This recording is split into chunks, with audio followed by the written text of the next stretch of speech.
Kieran Donaghy, good morning to you. Morning, Ger, how are you? I'm very well. What a weekend of Gaelic football. You were at the game of the weekend, essentially. Yeah, we were, yeah. It was, Cavan and Monaghan probably was the game of the weekend, Ger. There was a sick part of me hoping for a penalty shootout and the drama that would have brought the proceedings, but Raymond Gallagher had other ideas and kicked a 55 or 60 yard screamer to send Cavan through and to beat their dearest rivals 2 years in a row. So it's a loss that'll sting Benty and it'll sting Monaghan, but Cavan are richly deserved for what they did late on, and probably Monaghan drew it on themselves at what went on. Yeah, how much of this was Monaghan's fault? A lot of it. I was with Jim McGuinness in the skybox. He was kind of losing his mind at the aimless kind of retention of ball that Monaghan were doing. Yes, they were retaining it, but geez, they never looked like adding to the score. They didn't look like they even wanted to add to the 7-point lead. You know, there's two ways to look at it. You're 7 points up. You kind of say to yourself, okay, for the first 5 or 6 minutes of the second half, if we can kick 3 or 4 points, we'll put this to bed. We'll be 10 or 11 up, and they'll throw in the towel. But to be honest, that third quarter was the worst third quarter of football I've seen so far this year. Cavan didn't push up in the kickouts and didn't overly push up on Monaghan. So it was just this 18 minutes of kind of crazy stuff, really. Every time Monaghan got the ball, they sprinted back towards their own goal to where the extra bodies were. And I get it, you want to hold on to the ball, but you have to have some plan to that when you get up to the 45 that you still have to try and go score. And there was several times they were at the 45 and their first instinct when they got the ball was to turn and sprint 20 yards backwards. So it's a lot their fault. I wouldn't actually I don't know how much of it I'd put down to Benty. I'm sure the messages at half-time was be smart, hold on to the ball. Again, lads, you know, how much time have fellas had to work on this strategy this year? You know, how much training have they had together, the new management, to say, okay, if we're up 7 or 8 points in a game and we want to see it out, there's a few things we want to do. We want to hold on to the ball. We want to be careful. We want to have someone back around the house. But when we get up to the forward line, let's try and do A, B, and C. So I don't know, it was as simple as a kind of a message to hold the ball, and the team literally took the words of the management. And to be honest, looking in at the third quarter and the middle quarter, it seemed to be, you know, Conor Laverty and the backroom team doing a lot of the talking as well. So I really don't know why it went so negative for them. And then, you know, Cavan weren't too smart either. You know, yes, they got the 6 points back in the last 10 minutes, but you know, that intermittent the third quarter for them was very poor in what they were doing as well. They weren't pushing up. They weren't being hungry enough. They were just kind of happy to run around after Monaghan. But you know, they did push up eventually after the third quarter. The message obviously came through that we had to push up in the kickouts.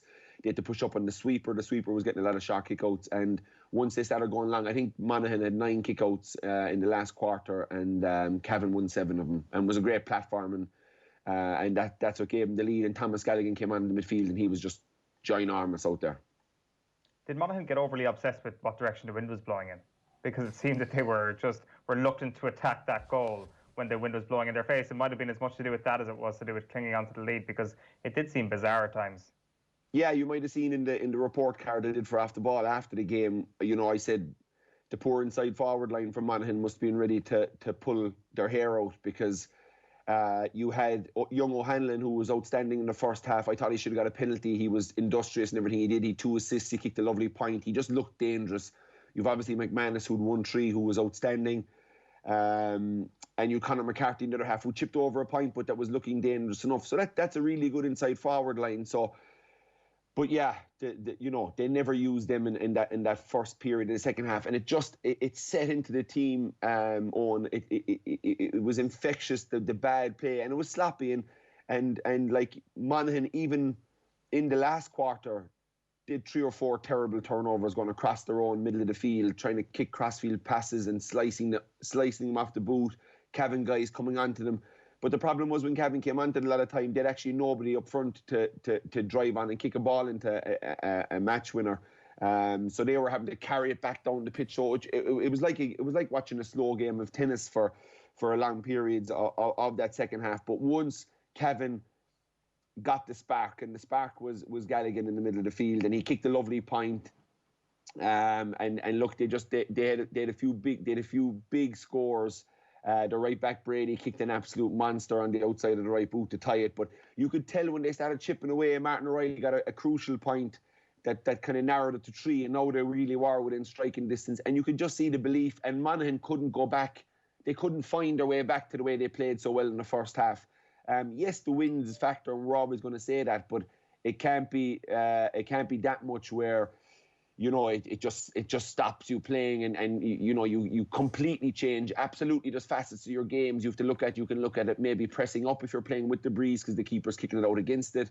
You can look at certain little things. That's why, you know, I was disappointed with Mickey Graham and Cavan at it earlier in the second half that they weren't pushing up, and because they were down 7 points, and it's do or die. You don't have it tomorrow, so you have to take.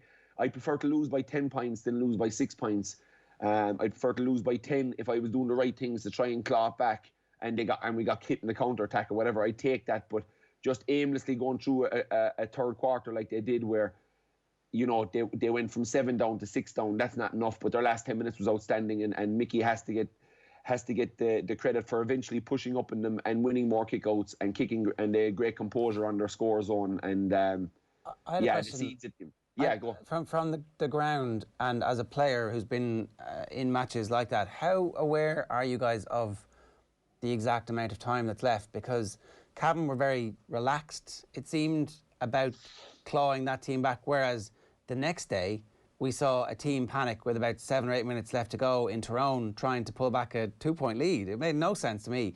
Like, is it just ignorance? And I don't mean that in a bad way, but like pure. Yeah. You don't. We're sitting at home watching the clock tick, tick, tick, tick, tick. There is no, or is there a clock? Do they constantly have to keep asking the referee what's the story? There is a clock. There is a clock at all the games. There is a little time thing up on there. But look, I've made this point before that through basketball and game management, that it was something that I was always constantly aware of. Even when I played, there would have been venues where there would have been no time. So I'd be constantly asking the ref, or I'd constantly be shouting out to teammates to ask the ref what's left. I always wanted to know what was left, because I felt it decided on many ways what way you were going to go about your business. So yeah, look, there was they did have great composure late on, but and you're right, and Tyrone did panic late on yesterday.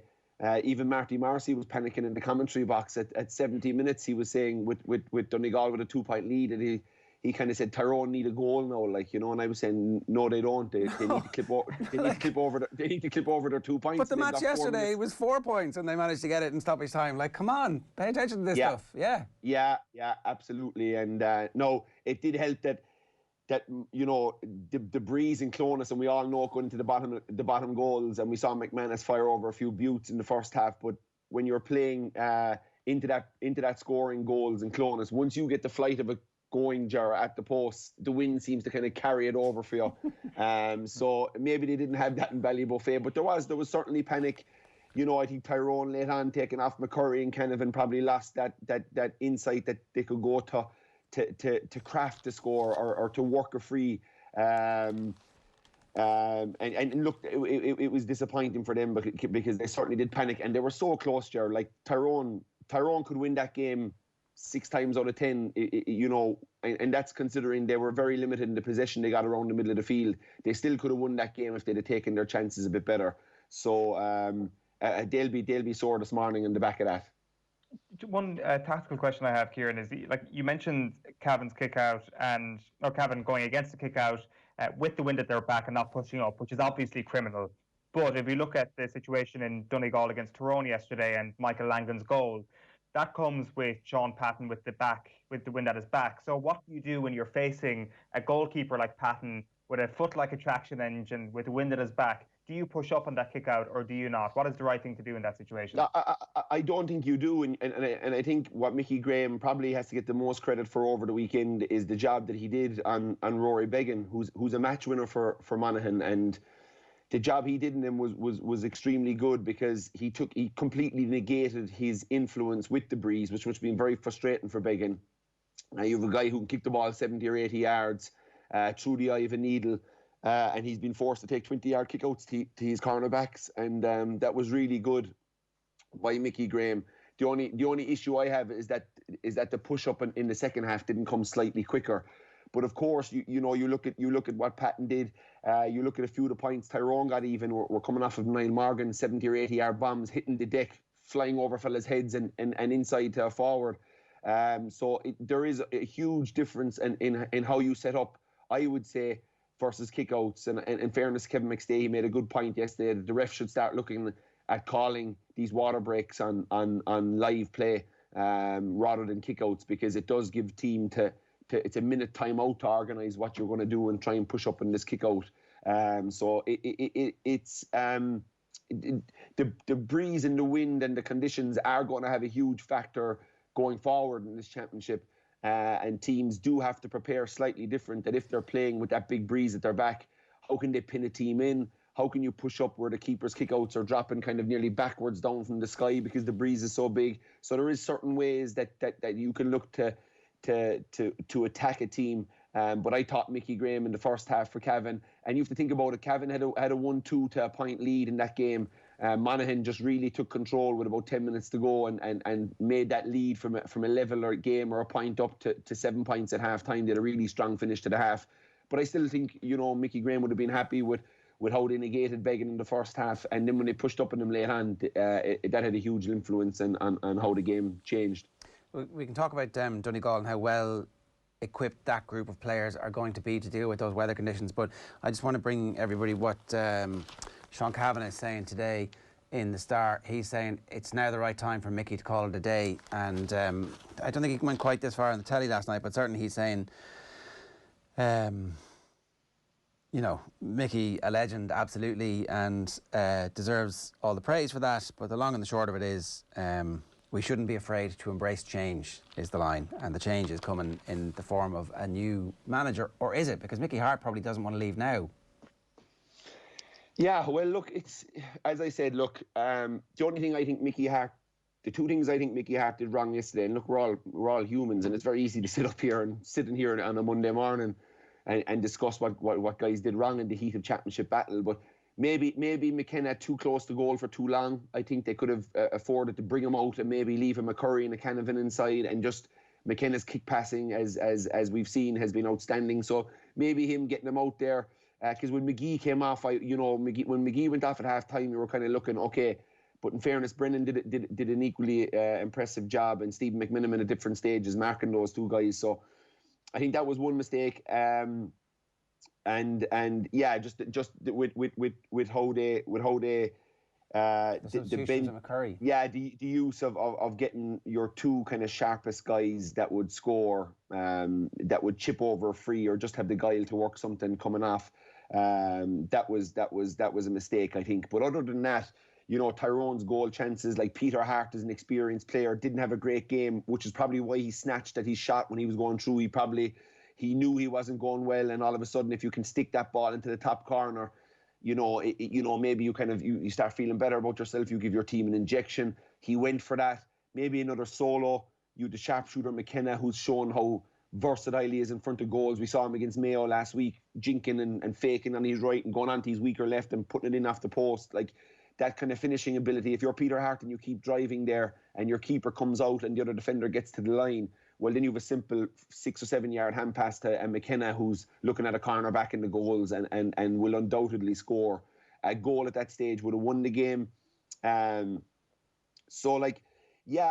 Sean has been inside in Mickey Harte's dressing room, and if he's saying it, we kind of have to take stock in it, because he was there for the whole thing.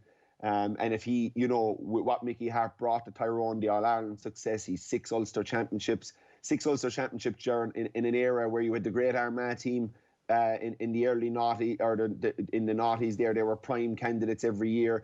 You have the Donegal team under McGuinness and now under Bonner, who had 3 and 4 Ulster Championships each. You had a good Monaghan team in the middle. You'd Derry and Down, who came with very good teams, who got to quarterfinals and finals. So to have 6 Ulster Championships in 17 years is unbelievable going. So he rebuilt a young team, a young hungry team. He built a young hungry team coming out of his under 21 in his minor days, and he took him right to the best place in the land, winning 3 All-Irelands, beating their dearest rivals Armagh in 03, and obviously beating Kerry in 05 and 08, which is a nice 3 All-Irelands to have if you're going to have 3. they probably wouldn't pick better opposition to beat in Tyrone in that. So the success he's had is been unbelievable. And even look back, 2 years ago, he'd a very young, kind of inexperienced Tyrone side sitting inside in an All-Ireland final, losing by 6 points to a very good Dublin team. He had him in another semi-final against Dublin. They had 2 semi-finals in 15 and 19 against Kerry. We're talking about this in the most dominant Dublin team in the era, and a very dominant Kerry team in the early part of the 2000s. So he's navigated his way through all that to constantly be getting these teams in the position to have a chance. There was the early part of the 2010s where that great team were finished and they were gone, and there was a few years where they weren't really as competitive. But yeah, you're right. He's probably looking at it now, where he's looking at Shane coming back next year. He's looking at McKenna. He's looking at young Dara Kavanagh. He's a half-forward line of McGeary, Conor Myler, maybe McKenna at centre-forward, Sludden coming back in. He's Hampsey, Burns. Yeah, they're good. Kennedy was good. Yeah, they're good, and he might want another shot at that. And for a guy who's done everything in the game, I love the loyalty Tyrone have shown him. Very like Brian Cody, and I know Brian Cody has won more All-Irelands, but Brian Cody's coming from a Kilkenny who are very used to success, a la Kerry in the football. They're used to winning All-Irelands, and if you don't get a few All-Irelands, you're out the door. Whereas Mickey Harte was coming from a team that never won an All-Ireland. And, it's Sean being in the dressing room, you have to take note to what he's saying. But there's a part of me loves the way Tyrone have been loyal to this manager in a time where, like, Mickey Harte's not to blame for yesterday's loss, lads. Let's call a spade a spade. He is not. They made tons of mistakes. They had a chance. When Cavan got the goal in the 41st minute, they really had a chance to push on and win the game. They were sloppy after that. Donegal kicked 4 or 5 massive points and wrestled the momentum back. But at that stage, Canavan had just pipped over a big point. Then he got the goal. They were 2 points up. They had a bit of momentum. Maybe it was the time to pull McKenna out a bit at that stage. Especially when Donegal answered with the 2 or 3 points straight away, but they left him inside, and that's the only mistake. But in saying that, McKenna was very close yesterday, lads, to having 1-2 or 1-3. The fisted goal that he went for, like, he's millimetres away. Like, if that touches his knuckle, it's gone past padding. And then not only that, the toe poke after it is nearly goes in. So, if that goes in, Tyrone are winning by a point, lads. We're not sitting here talking about Mickey Harte. And so I will say that, and I will also back it up by, and it doesn't really apply to Mickey Harte because he's had such a long tenure in the job, but it still does. These managers this year have had an extremely difficult job. You're used to constant contact 3 or 4 times a week with your team, to go away, to not being able to see them for months. It's extremely difficult what they're being asked to do. That added in with you get it. It's like getting a massive signing in Conor McKenna back in, and you don't have too much time to try and work on it, and you're kind of hoping, it works out. So I'm not putting yesterday's loss on Mickey Harte, and I do believe Sean is possibly right, and maybe a new voice is needed, and maybe a new voice would just bring a bit of a spark and a new energy to the setup and a slightly different focus here and there. But as I say that, do I believe if Mickey Harte was here for the next 5 or 6 years with this Tyrone group, would he get an All-Ireland? I'd say very possibly he would manage to get one. So look, it's a tough one for the Tyrone County Board, but maybe it's the players. The players, would tell us more, and we're obviously we're never going to get that. The closest thing we can get that is to their former great coming out in the paper and saying it may be time to move on. Maybe he is a lot more. He probably has. There's no probably. He does have a huge insight and a lot more than I do into that setup. So, but that's my general thoughts on it. It definitely seems that there is kind of like a bit of momentum on the Harte out bandwagon that's built up over the last few years, and it is not based on yesterday. Just on yesterday, Kieran, Donegal's midfield and I guess how other teams can target that area of the pitch is going to be an interesting talking point. Can you talk us through what Tyrone did to try and nullify Michael Murphy and that central area of the pitch? I think Donegal did a very good job on starting Matty Donnelly out there and trying to run off of Murphy and get Murphy going backwards and sideways. But McFadden was massive in the middle of the field yesterday. He really gave them a platform. He won breaks. He won dirty ball. He was just, he was in fellas' faces. I played against him. He is mouthy, but you know, he's the kind of guy you just want next to you, and you probably hate playing against. But he was really pushing that. Caelan McGonigal next to him, raw. I think it's a problem area Donegal may have is just who goes next to McFadden. Do you bite the bullet and just put Murphy out there? Because at this stage he really is playing like a midfielder and a kind of a quarterback more than a target guy on the 40. I think you put him out there with McFadden because I think you've loads of forwards. I think you're going to have to fit Paddy McBrearty back into the side. You're going to have to fit Oisín Gallen, and he was just so good yesterday.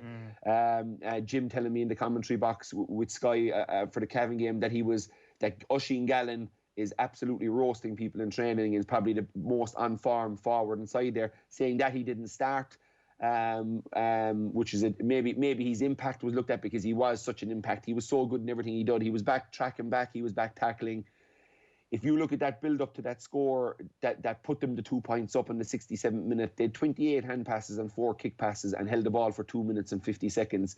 They were over, they were back. And if you look back in the score, watch Gallen's technique on that kick. He knows how important it is. He jinks inside his man, but look at the way he keeps his head down on the ball if you see that point back today, lads.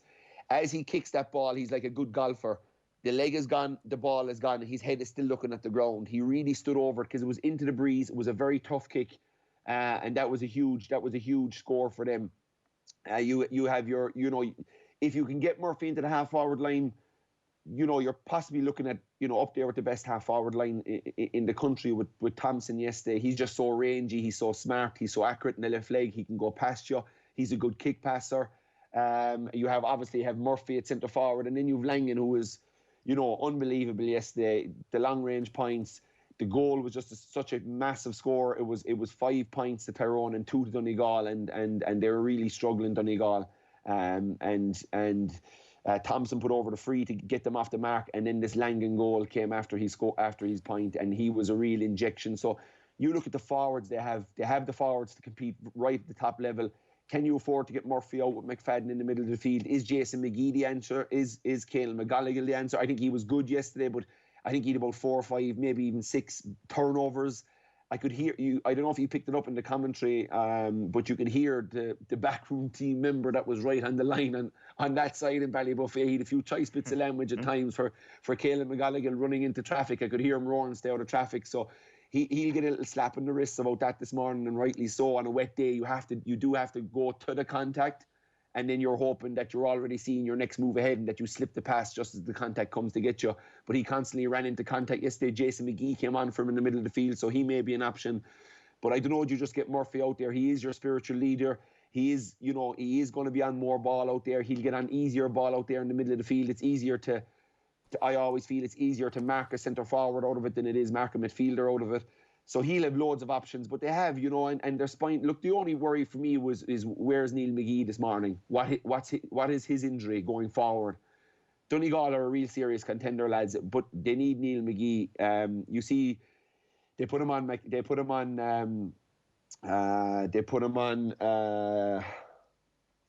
Who did they put him on yesterday? Oh, they started him on McKenna. And I was kind of going, that was a big thing that we were talking about in the matchups. Would it be Brennan? Would it be Stephen McManaman? But it was McGee.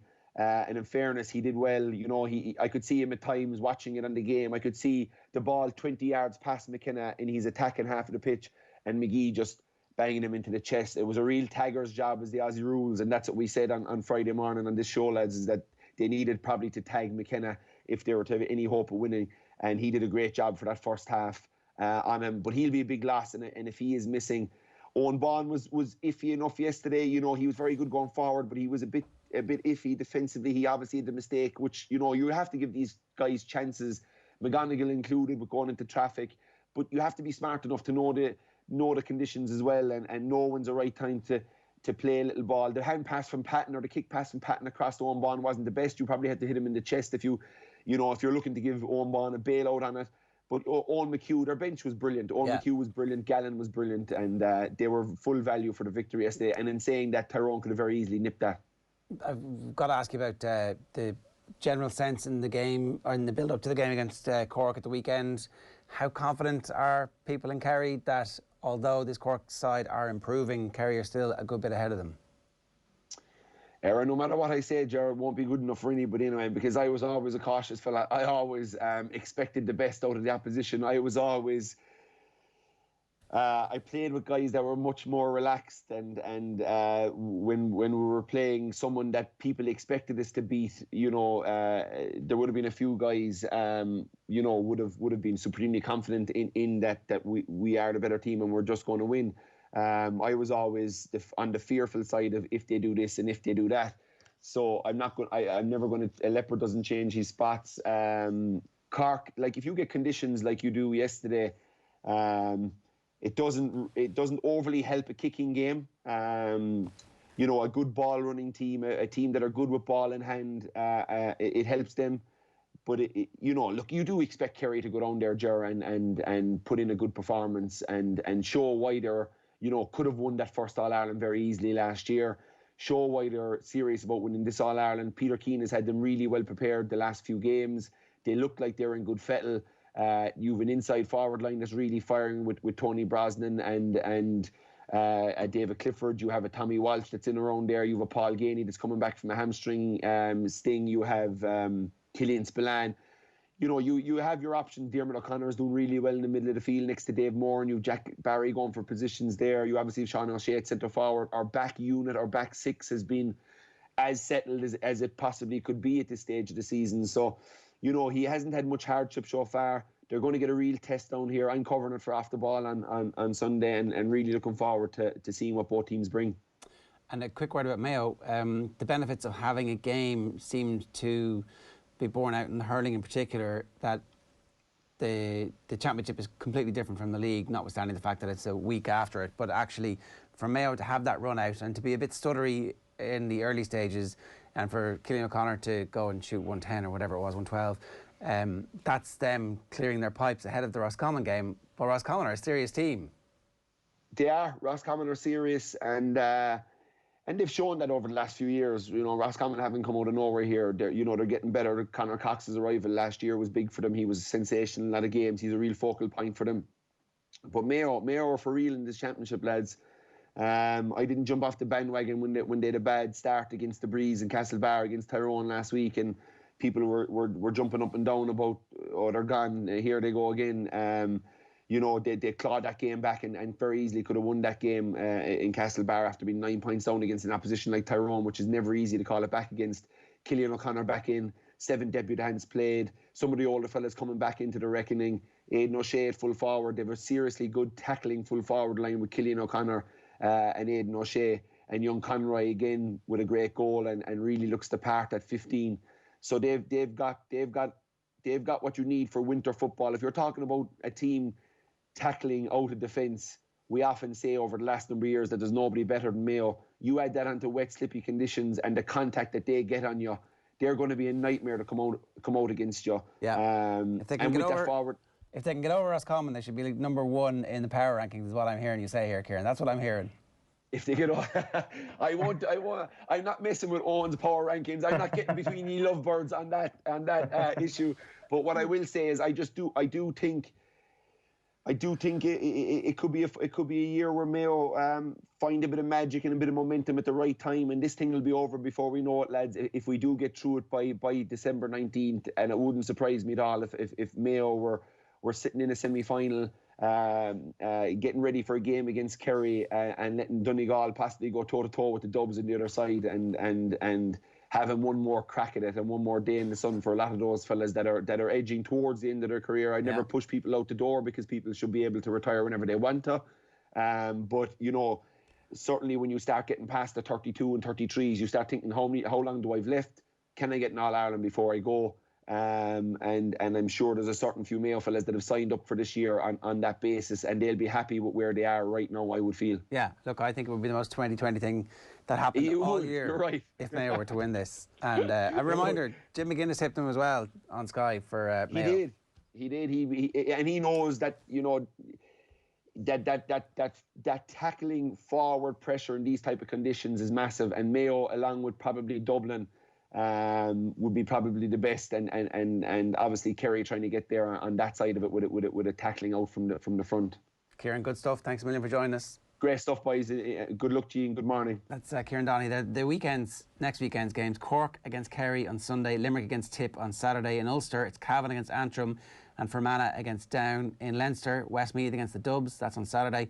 Wicklow Meath is on Sunday. Offaly Kildare is Sunday, and Longford Laois is Sunday. And then in Connacht, it's Galway against Sligo on Saturday, and then Roscommon against Mayo on Sunday. So we do finally have the first weekend of the 2020 All-Ireland Senior Football Championship in the bag. SuperValu and OTB are calling on GA fans across the country to support where you're from. Are you the country's most devoted super fan? Well, we want to see the evidence. Send us your videos of you and your family supporting your county. There are some great prizes up for grabs. 20-second video, pre-match speech, pre-match setup at home, or better still, live match reactions as well. We want to see why your county team means so much to you. You can WhatsApp us on 0879 180 180. That's 0879 180 180.